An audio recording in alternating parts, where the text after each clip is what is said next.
La controverse à présent autour d'un déplacement de François Bayrou. Le Premier ministre s'est rendu jeudi à Biarritz pour parler d'écologie.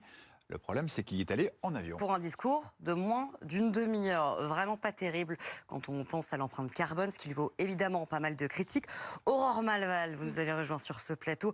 C'est une vraie maladresse ou une fausse polémique ? Eh bien, effectivement, il faut bien dire que 2 heures en jet privé pour aller promouvoir les énergies renouvelables, c'est plutôt gonflé.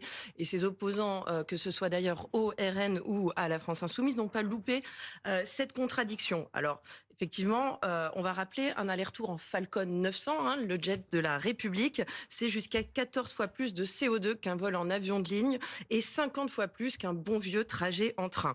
Alors, bien sûr, vous me direz, le train, c'est compliqué, il faut tout sécuriser et c'est plus lent. François Bayrou devait se rendre à un conseil des ministres à Paris en début d'après-midi.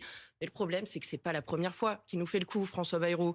Déjà en pleine crise à Mayotte, lorsqu'il est nommé Premier ministre, il se rend en Falcon à Pau pour présider le conseil municipal. Et on a beau leur expliquer les meilleures raisons du monde, eh bien pour les Français, ça compte le fait de ce que je dis et pas ce que je fais.